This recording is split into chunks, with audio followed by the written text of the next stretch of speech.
João correu pelas encostas nevadas da Serra da Estrela, o vento cortante como lâminas contra sua pele exposta. Seus pais o haviam arrastado até ali, no meio da noite, depois de descobrirem suas mensagens com outro garoto, e o abandonaram sem remorso, gritando que ele era uma vergonha para a família. Morra aqui, aberração, berrou o pai antes de acelerar o carro para longe, deixando João sozinho no frio mortal, sem casaco, sem esperança, apenas com o pânico crescendo em seu peito enquanto a nevasca o engolia. Ele tropeçou na neve profunda, as pernas fraquejando, o corpo tremendo incontrolavelmente. Fazia horas desde que o carro dos pais desaparecera na estrada sinuosa, e agora, com a temperatura caindo para abaixo de zero, João sentia a morte se aproximando. Seus pensamentos giravam em torno da traição, como sua mãe, que sempre o abraçara, agora o olhava com nojo. Como o pai, um homem devoto da igreja em uma pequena vila de Trás-os-Montes, justificava isso como correção divina. Ele havia tentado se explicar, suplicado por compreensão, mas as palavras "sou gay" foram como uma bomba que destruiu tudo. Enquanto cambaleava, luzes de faróis cortaram a escuridão. Um carro luxuoso, um Mercedes preto reluzente, parou abruptamente na beira da estrada. A porta do motorista se abriu, e um homem de meia-idade, vestindo um casaco de lã caro, saiu correndo. "Meu Deus, o que você está fazendo aqui sozinho?", gritou ele, envolvendo João em seus braços fortes e o arrastando para dentro do veículo aquecido. O cheiro de cor e colonia envolveu João, que mal conseguia falar, os dentes batendo. O homem, Miguel, um bilionário do setor de tecnologia em Lisboa, dirigia para uma conferência em Covilhã quando avistou a silhueta solitária. Miguel acelerou, ligando o aquecedor no máximo, enquanto João desabava no banco do passageiro. Meus pais me deixaram aqui", murmurou João, as lágrimas congelando em suas bochechas. Miguel franziu a testa, seu rosto marcado por linhas de preocupação e algo mais profundo, uma sombra de reconhecimento. Ele havia crescido em uma família conservadora semelhante, em Porto, onde segredos como o dele eram enterrados sob camadas de sucesso e fingimento. "Vamos para o hospital mais próximo", disse Miguel, sua voz firme, mas internamente, uma fissura se abria, porque isso o afetava tanto. Ele, que havia construído um império evitando qualquer vulnerabilidade. No hospital da Covilhã, os médicos trataram João de hipotermia leve, envolvendo-o em cobertores térmicos. Miguel esperou na sala de espera, o celular tocando com chamadas de negócios ignoradas.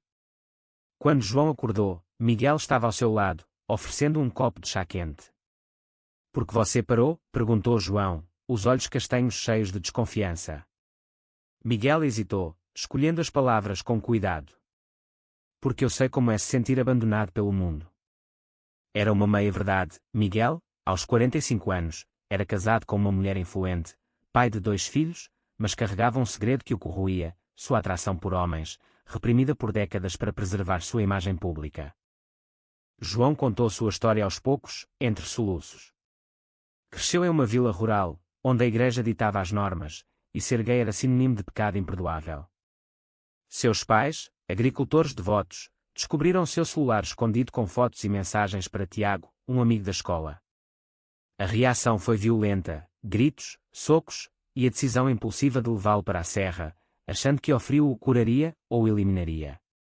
"Eles disseram que preferem um filho morto a um filho gay", confessou João, a voz quebrada. Miguel ouvia, o coração apertado, lembrando de sua própria juventude, quando escondeu um amor platônico por um colega para não decepcionar a família. Miguel ofereceu ajuda: "Você pode ficar na minha casa em Lisboa até se recuperar. Eu cuido de tudo." João aceitou, sem opções, mas uma semente de dúvida brotava. Por que um estranho faria isso? Miguel, por sua vez, via em João um reflexo de si mesmo jovem, uma chance de redenção. Ele ligou para sua secretária, arranjando documentos falsos para João como sobrinho distante, para evitar perguntas.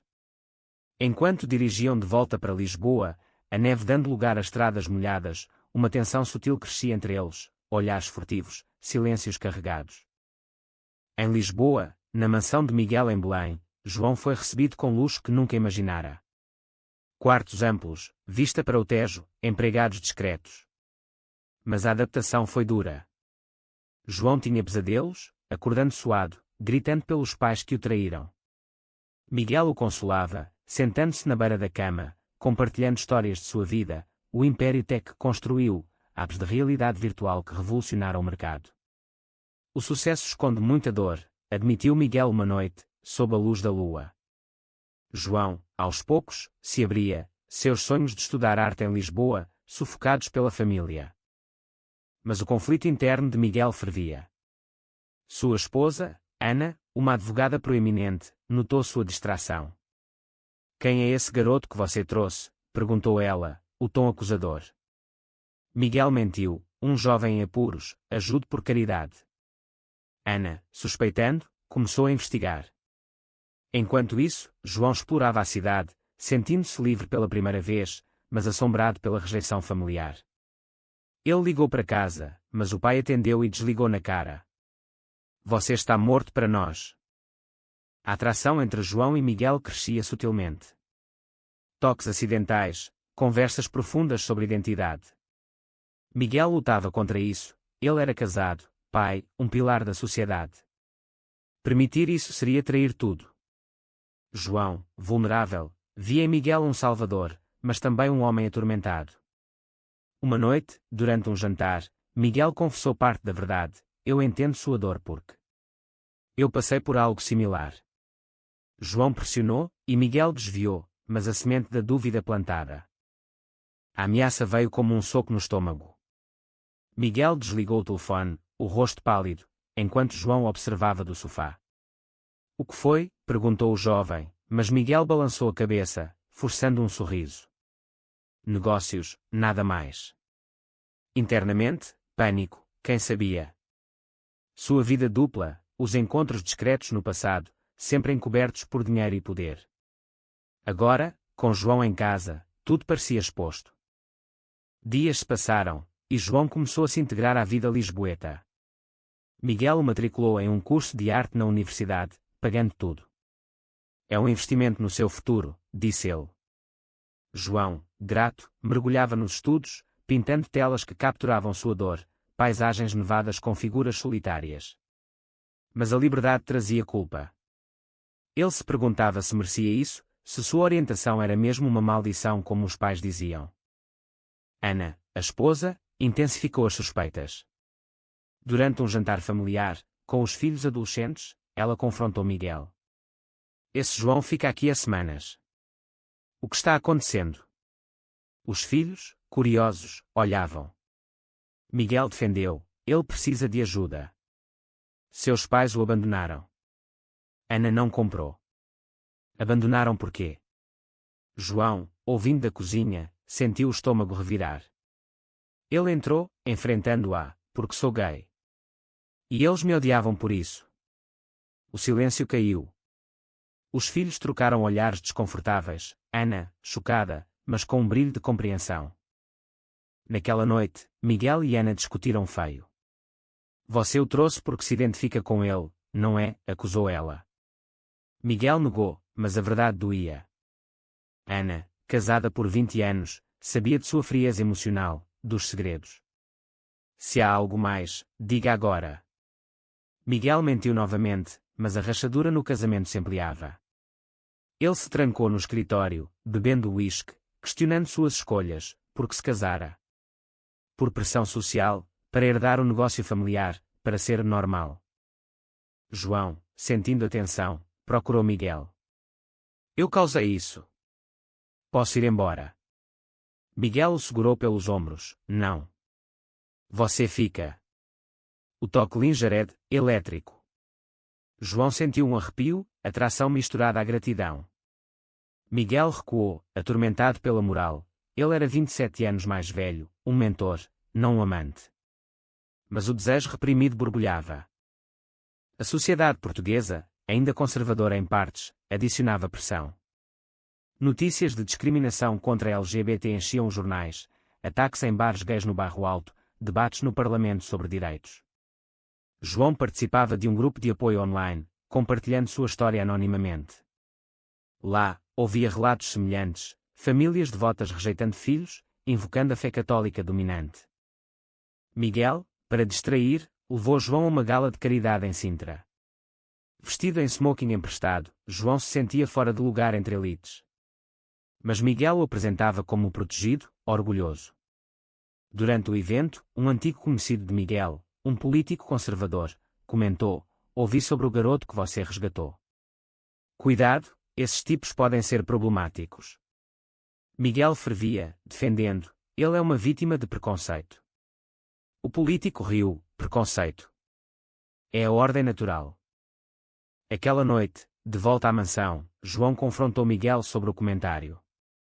"Porque não disse que entende? Você parece saber mais do que diz." Miguel hesitou, então confessou: "Porque eu sou como você, João. Gay, mas escondido." As palavras saíram como um alívio e uma maldição. João ficou atónito. O Salvador, o bilionário perfeito, carregava o mesmo fardo. Eles se abraçaram, um gesto casto, mas carregado de emoção. A revelação abriu portas. Conversas profundas sobre repressão. Miguel contou de sua juventude, amores proibidos, o casamento como fachada. "Eu troquei felicidade por aceitação", admitiu. João, empático, compartilhava sua raiva contra a sociedade. Mas o amor nascia, sutil, olhares, toques, uma conexão que transcendia gratidão. Ana descobriu mensagens no celular de Miguel, conversas platônicas, mas reveladoras. Ela o confrontou novamente, lágrimas nos olhos: "Você me usou todos esses anos." Miguel admitiu tudo, o casamento desmoronando. "Eu te amo como amiga, mas nunca como deveria." Ana, ferida, pediu divórcio, ameaçando expor o segredo para a mídia. "Você vai perder tudo: reputação, negócios." Miguel, em pânico, considerou pagar pelo silêncio, mas João o convenceu: "Em frente. Seja verdadeiro." Mas o custo era alto. Os filhos, confusos, distanciaram-se, acionistas murmuravam. Uma traição veio. Um funcionário leal, sabendo do segredo, vazou para a imprensa. Jornais explodiram: "Bilionário Miguel Santos em escândalo gay." A família de João, vendo as notícias, ligou furiosa: "Você o corrompeu." João, defendendo Miguel, cortou laços definitivos. Mas o dano estava feito: protestos fora da empresa, boicotes conservadores. Miguel e João, agora unidos romanticamente, enfrentavam o furacão. Um beijo roubado na privacidade, mas o mundo julgava. Miguel perdeu contratos, mas ganhou liberdade. João, fortalecido, pintava obras sobre aceitação. Ana sentou-se à mesa da cozinha, o acordo de divórcio em mãos. "Eu não vou destruir você, Miguel. Pelos filhos." Mas sua condição: João devia sair da casa. "Ele é jovem demais, isso é errado." Miguel protestou: "É amor, não exploração." Ana riu amargamente: "Amor? Ou compensação pelo que você nunca teve?" João, ouvindo, sentiu-se usado, dúvida corroendo sua confiança. Ele saiu para caminhar pelas ruas de Alfama, fados e quando, refletindo sobre escolhas. Era amor real, ou gratidão distorcida? Miguel o salvara, mas a diferença de idade e poder criava desequilíbrio. Sociedade via como abuso, bilionário seduz jovem vulnerável. João lia comentários online, venenosos, questionando sua moral.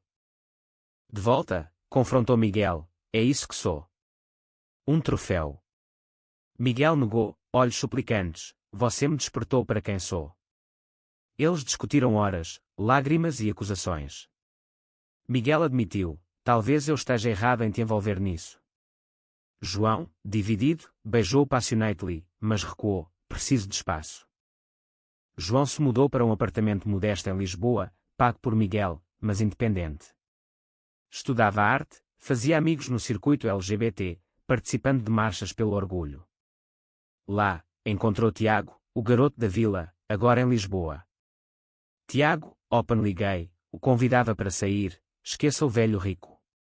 João hesitava, atraído, mas leal a Miguel. Miguel, sozinho na mansão, enfrentava as consequências. Empresas boicotavam, ações caíam. Acionistas exigiam renúncia. Sua família original, em Porto, o renegava: "Você envergonha o nome." Ele ia à terapia, explorando anos de repressão, o custo da fachada.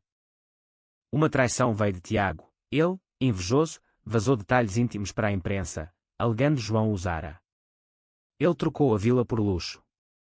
João, ferido, negou, mas a mídia distorcia, triângulo amoroso escandaloso. Miguel, furioso, processou, mas o dano à reputação de João era irreparável. João voltou a Miguel, consolo. Porque as pessoas nos odeiam tanto. Miguel abraçou-o, porque mudamos o status quo. Seu relacionamento aprofundava, mas com sacrifícios. Miguel vendeu partes da empresa para sobreviver, priorizando a autenticidade. A pressão familiar de João ressurgia. Sua mãe ligou, arrependida: volte, filho. Erramos. Mas era condicional: deixe essa vida. João recusou, escolhendo si mesmo, mas a dor da perda familiar o atormentava. Em uma viagem a Porto, Miguel confrontou sua família. Aceitem-me ou percam-me. O pai, idoso, chorou: eu te criei para ser forte, não isso. Miguel saiu, livre mas solitário. Alta tensão veio quando um grupo conservador protestou fora da casa de João, jogando pedras. Pecadores. João, assustado, chamou Miguel, que chegou correndo, enfrentando a multidão. Deixem-no em paz. Um soco acertou Miguel, sangue escorrendo. No hospital, João velava por ele: você arriscou tudo por mim. Miguel sorriu fraco: valeu a pena. Mas internamente, duvidava: o amor justificava a destruição. A carta chegou como um raio: bolsa integral para estudar arte na Sorbonne, Paris. João a leu tremendo: oportunidades que nunca sonhara. Mas significava deixar Miguel, Lisboa, o caos. É sua chance, disse Miguel, escondendo a dor. Vá, viva livre. João chorou: e nós? Miguel: eu te prendo aqui.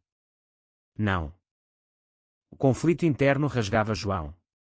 Ficar era segurança, mas estagnação; ir era crescimento, mas traição. Sociedade julgaria, abandonou Salvador. Ele consultou amigos LGBT: siga seu coração, mas qual parte? Miguel, enquanto isso, reconstruía. Renunciou à CEO, focando em filantropia para direitos LGBT. Lançou uma fundação, doando milhões. Mas sozinho, noites vazias, questionando se o amor era egoísta.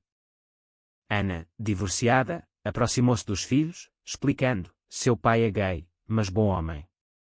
Os filhos, aos poucos, aceitavam, visitando. Um deles, o mais velho, confessou: eu acho que sou bi. Miguel chorou, abraçando-o: redenção familiar. João decidiu ir a Paris, mas prometeu voltar. Despedida no aeroporto, beijo apaixonado, lágrimas. Espere por mim, sussurrou. Miguel assentiu, mas dúvida: distância mataria o amor. Em Paris, João florescia: aulas inspiradoras, amigos diversos, cena gay vibrante. Namorou casualmente, explorando identidade. Mas saudades de Miguel o consumiam. Cartas trocadas, Miguel contava vitórias, como leis antidiscriminação avançando em Portugal. Uma traição veio: um tabloide publicou fotos antigas de Miguel com homens, do passado. Bilionário hipócrita. Miguel, humilhado, isolou-se. João, lendo em Paris, voou de volta. Encontrou Miguel quebrado: eu causei tanta dor. João: não, sociedade causou. Eles reataram, mais fortes, mas João sacrificou a bolsa, voltando a Lisboa. Agora, moravam juntos, mas pressões sociais persistiam. Amigos de Miguel o abandonavam, família de João tentava reconciliação falsa. Uma prima visitou: volta à vila, case com uma garota. João riu: nunca. Alta drama, Miguel recebeu ameaça de extorsão, do mesmo anónimo inicial. Pague ou mais segredos saem. João insistiu em polícia, mas Miguel hesitava, temendo escândalo. Investigação revelou: o chantagista era o político da Gala, rival de negócios. Confrontado, ele negou, mas provas o derrubaram. Escândalo maior: político exposto como hipócrita, com amantes gays. Vitória amarga: Miguel ganhou processo, mas perdeu privacidade. Sociedade debatia: é certo outing forçado. João e Miguel, unidos, enfrentavam. Mas João questionava: pagamos caro demais. O teste de paternidade veio negativo, mas o escândalo explodiu. A ex-esposa de bilionário gay em triângulo. Ana admitiu o affair, mas usou para a mídia. Miguel me empurrou para isso com suas mentiras. Miguel, traído novamente, processou por difamação. João apoiava, mas estressado, porque tanto ódio. Eles viajaram para o Algarve, escapando. Praias douradas, conversas profundas. Miguel planejava memoir sobre sua jornada. Para ajudar outros. De volta, sociedade evoluía, orgulho em Lisboa maior, leis progredindo. Mas conservadores contra-atacavam, petições contra a adoção gay. João pintava séries sobre sua história, exposta em galeria. Críticos elogiavam, retrato cru de preconceito. Mas haters vandalizavam, arte degenerada. Uma confrontação familiar, pais de João apareceram na mansão. Mãe chorando: filho, perdoe-nos. Pai rígido: se deixar isso, voltamos. João: isso sou eu. Aceitem ou vão. Eles saíram, mas mãe deixou carta: eu te amo, mas fé me guia. Dor imensa, João desabou, Miguel consolando. Escolhi você sobre eles. Amor de Estado, João recebeu proposta de emprego em Nova York, arte para a ONU sobre direitos LGBT. É global, disse. Miguel incentivou: vá, mas leve-me. Decisão, João aceitou, mas eles se mudariam juntos. Sacrifício, Miguel vendeu a empresa remanescente, priorizando vida. Traição final, filho de Miguel, influenciado por conservadores, publicou post: meu pai me abandonou pela luxúria. Miguel, heartbroken, confrontou: eu te amo, mas sou eu mesmo agora. Filho se afastou. Alta tensão, em aeroporto para NY, protesto anti-gay os atacou verbalmente. João defendeu: amor não é luxúria. Polícia interveio. Em NY, nova vida, anonimato, terapia conjunta. Miguel escrevia livro, João pintava. Mas saudades de Portugal.